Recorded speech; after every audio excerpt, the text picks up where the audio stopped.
My name is Hannah Cole. I'm 25 years old, a digital content creator living in Grand Rapids, Michigan. Last summer, after a week-long trip to Hawaii, I came back home expecting to crash into my own bed. But the moment I walked in, I froze. My bedroom door now had a brand new lock. Hanging on it was a glowing neon sign Livestream studio. My belongings all shoved into a dusty shed out back. My dad didn't even lift his eyes from his coffee.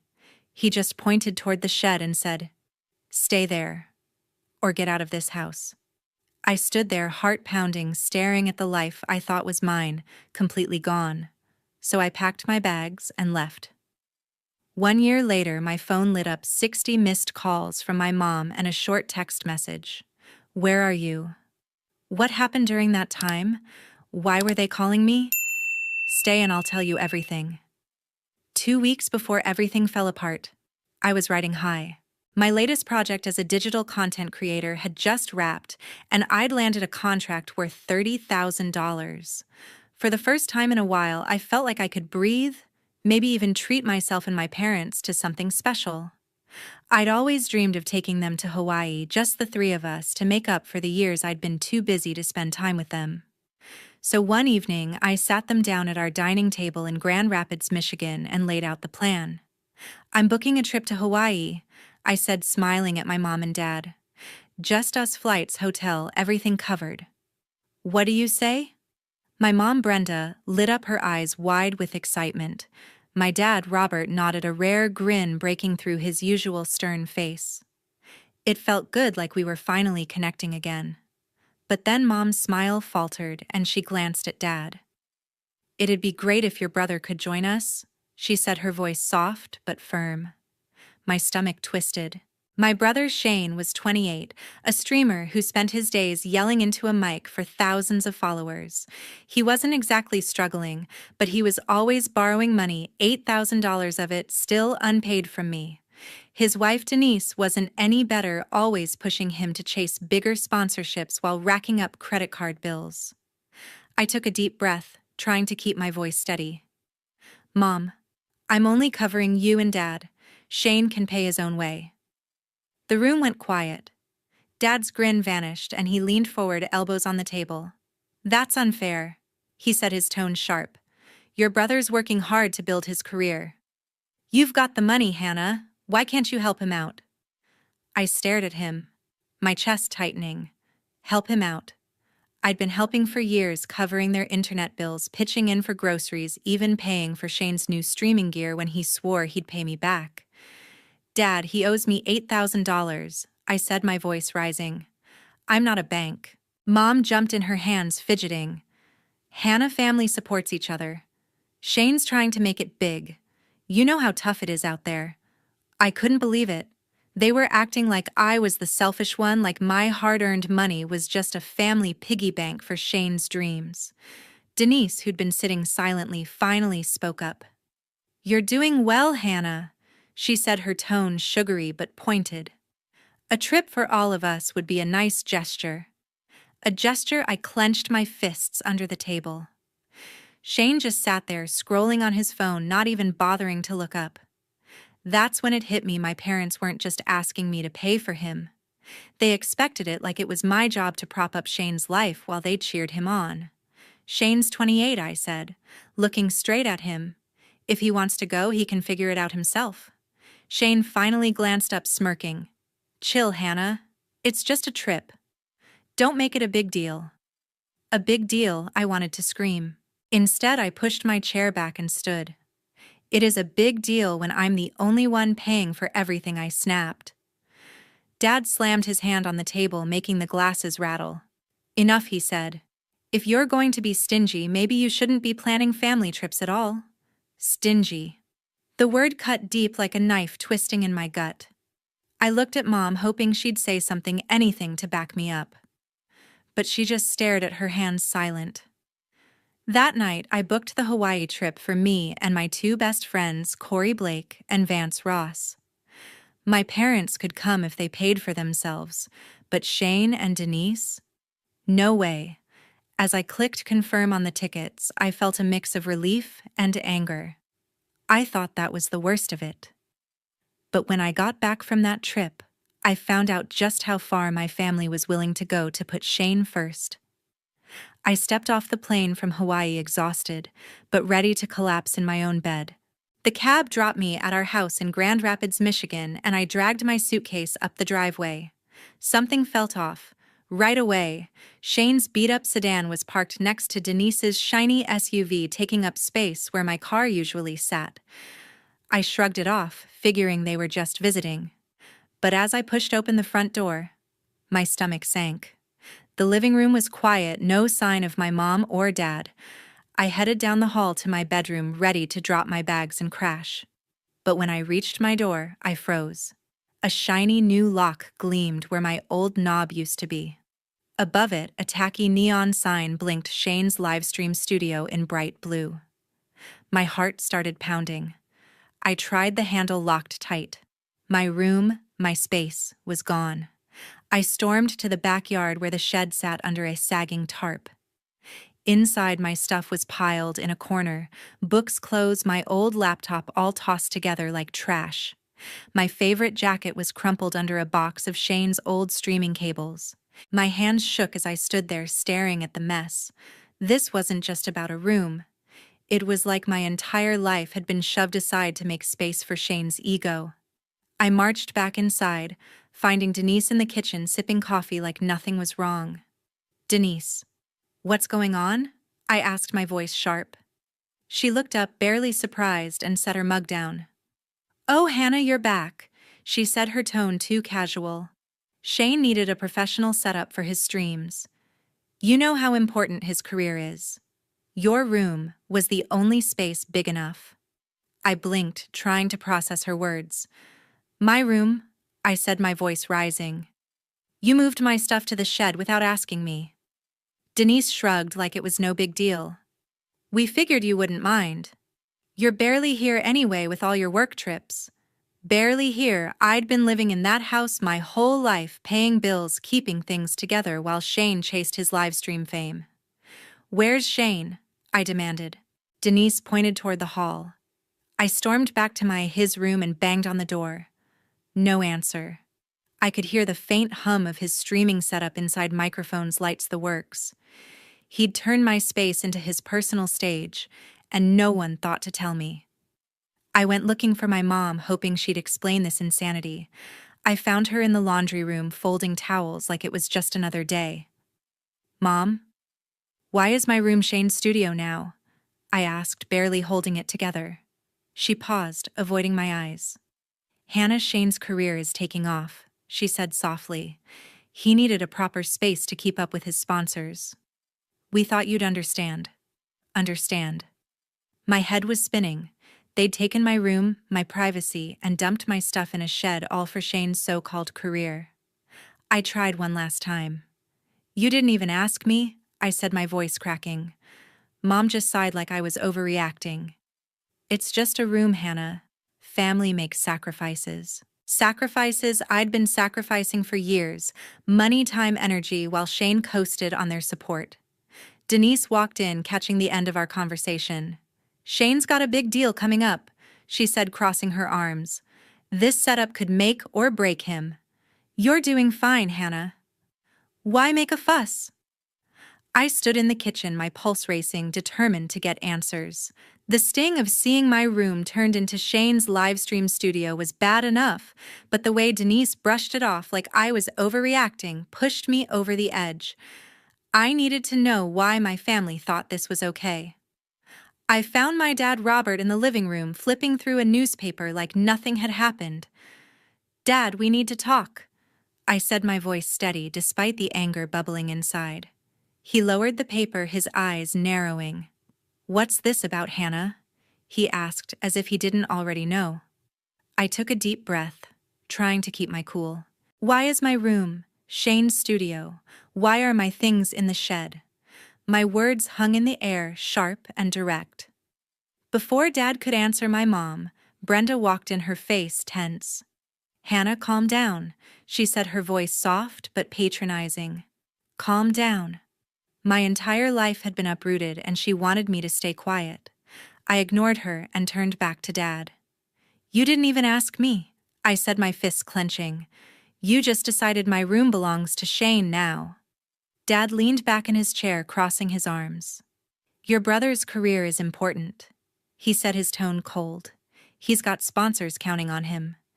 You've got your job, Hannah. You don't need that room as much as he does.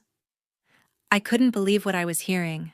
My job, my money, my contributions to this house, none of it mattered, because Shane's streaming dreams took priority. Shane's career, I snapped.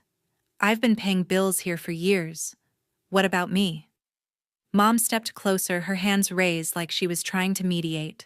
Hannah, we're a family, she said. We make choices for everyone's benefit. Shane's close to a big break. A big break. I'd heard that excuse 100 times, and it always ended with Shane blowing his chances. Denise appeared in the doorway, her arms crossed, a smug look on her face. You're making this harder than it needs to be, she said. Shane's under pressure. This studio is a game changer for him. I turned to her, my voice shaking. And what about me? Denise, where am I supposed to sleep? She shrugged like it wasn't her problem. The shed's fine. It's just temporary. Temporary. My eyes darted to Dad, waiting for him to say something, anything to show he cared. Instead, he stood up, his face hard. You've got two options, Hannah, he said. Stay in the shed or get out of the house. The words hit me like a punch. My own father choosing Shane over me, reducing my life to a dusty corner of the backyard. I looked at Mom, hoping for a flicker of support. She just stared at the floor, silent. Shane wasn't even there, probably streaming, oblivious to the chaos he'd caused. I felt the weight of years of being pushed aside, always second to Shane's needs. You're serious? I asked, my voice barely above a whisper. Dad didn't flinch. That's the deal, he said. Something snapped inside me. I wasn't going to beg for a place in my own home. Fine, I said, my voice steady now. I'm done. I turned and walked out of the living room. My heart pounding, but my mind clear. They'd made their choice, and I was making mine. I headed to the shed to grab what I could carry. Inside, the air was stale, and my belongings were a chaotic pile. Books, bent clothes, tangled my old sketchbooks buried under Shane's discarded junk. I grabbed a duffel bag and started packing, my hands moving faster than my thoughts. As I stuffed my laptop and a few shirts into the bag, memories I'd tried to bury came rushing back. Shane had always been the golden child. When we were kids, he got the bigger birthday gifts, a shiny bike, while I got a hand-me-down scooter. In high school, Mom and Dad paid for his private soccer lessons, but my art classes? Too expensive, they said. Even when I started working, my money went to family bills while Shane's went to his streaming dreams. I zipped the bag, my chest tight with resentment. I thought about the time Shane borrowed my savings for a new gaming console, promising to pay me back. He never did. Yet Mom always defended him, saying he was figuring things out. Dad would nod, proud of Shane's so-called ambition. I was the reliable one, the one who kept the house running, but it was never enough. They'd chosen Shane over me again and again, and now they'd taken my room to prove it. I dragged the bag out of the shed and headed to my car. The house was silent. No one came to stop me. No one even peeked out to check if I was okay. I threw the bag in the back seat, my mind racing. I couldn't stay here, not after they'd made it clear I was disposable. I pulled out my phone and texted Corey, my best friend since middle school. Can I crash at your place tonight? I typed, my fingers shaking. His reply came instantly. Get over here. Doors open. Driving through Grand Rapids, I felt a strange mix of anger and relief. The streets were familiar, but the life I'd known was slipping away. Corey's apartment was a small, cluttered space on the east side, nothing fancy, but it felt safer than my own home. When I walked in, he was sprawled on the couch, a pizza box open in front of him. You okay? He asked, sitting up, his voice full of concern. I dropped my bag and sank onto the couch, shaking my head. They gave Shane my room. I said, my voice low. Dad told me to stay in the shed or leave. Corey's eyes widened, but he didn't interrupt. I told him everything, how Denise acted like it was no big deal, how Mom stayed quiet, how Dad drew a line I couldn't cross.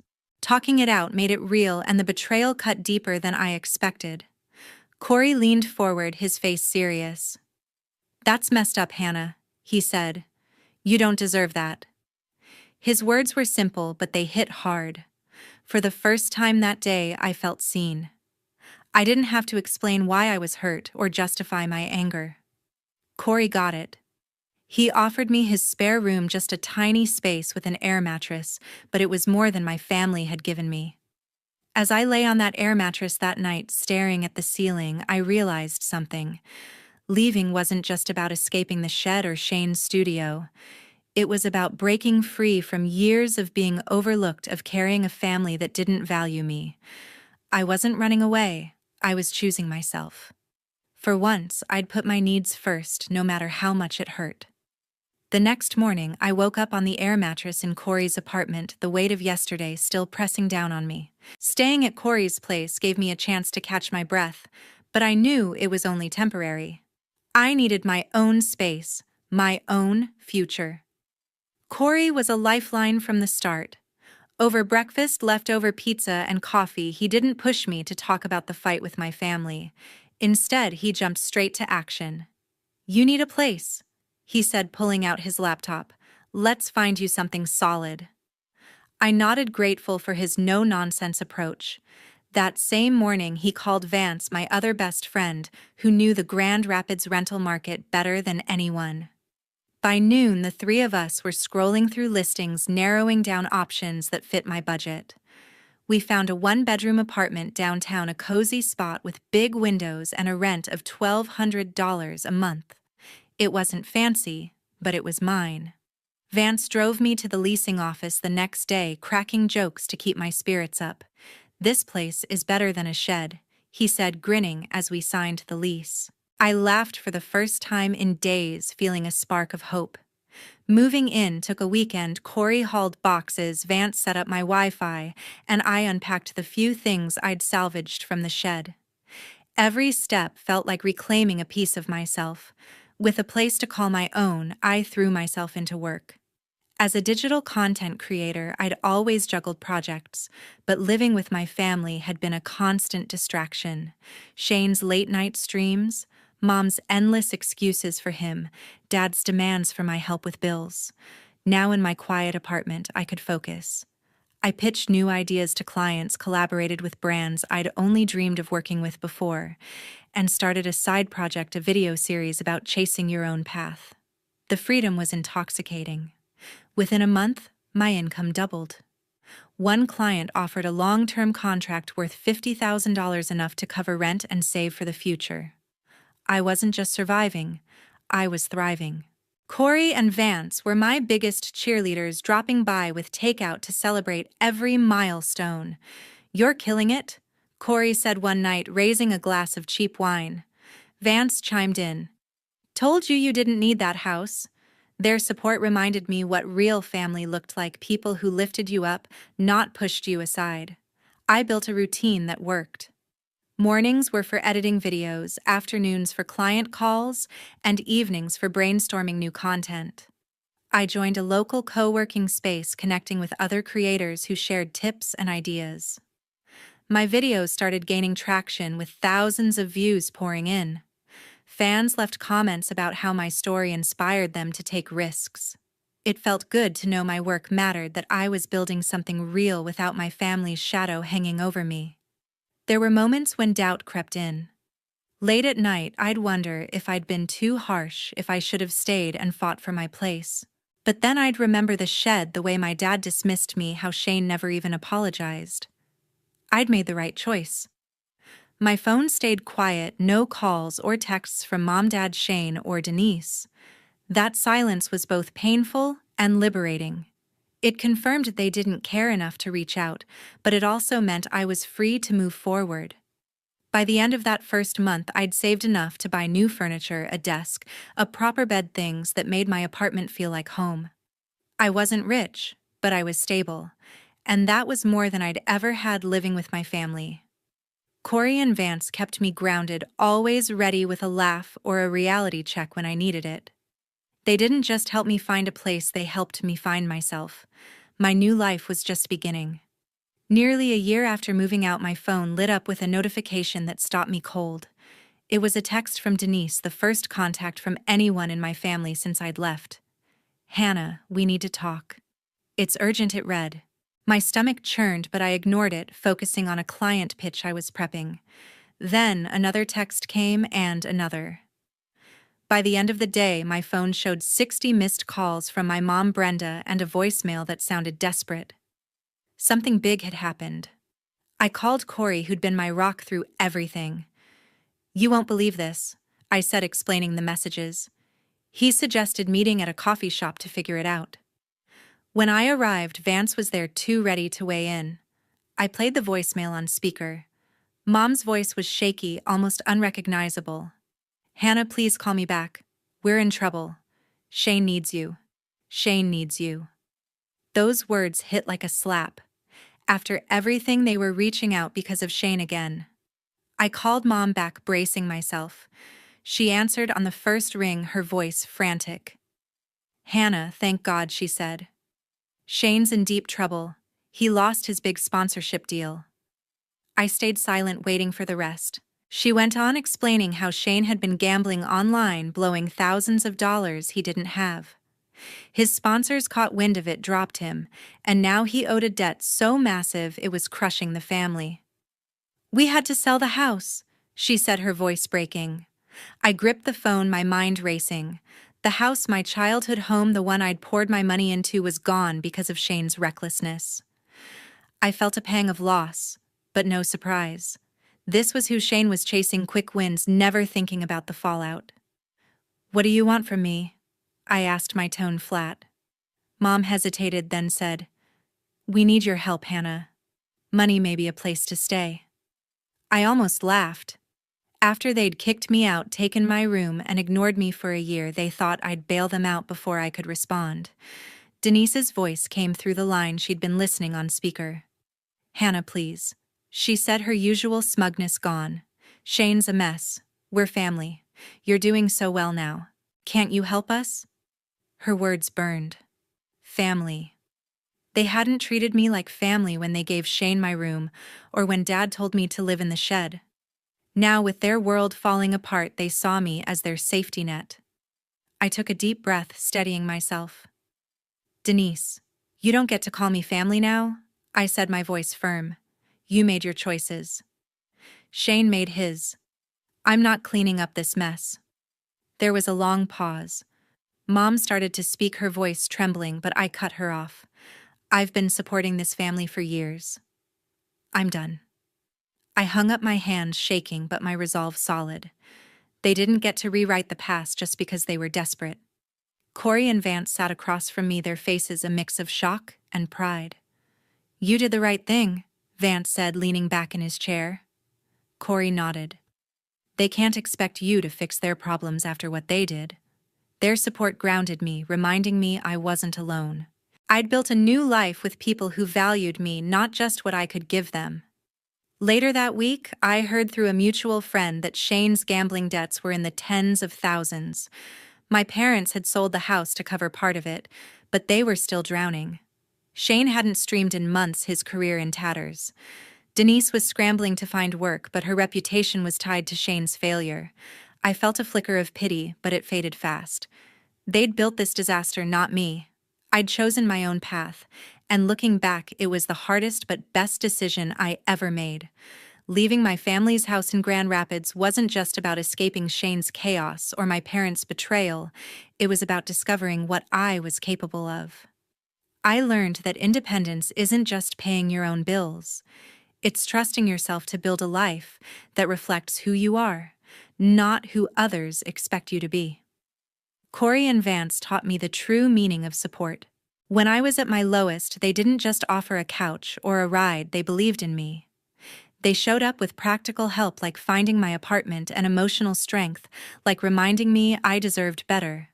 Their friendship was a lifeline, proof that chosen family can mean more than blood. I'll always be grateful for them. This journey wasn't easy. There were nights I doubted myself, wondering if I'd been too stubborn, or if I could have fixed things with Mom, Dad, Shane, or Denise. But every time I thought about going back, I remembered how they'd pushed me aside, how they valued Shane's fleeting dreams over my steady contributions. I realized some bridges aren't worth rebuilding. Standing up for myself meant walking away, and that was my strength.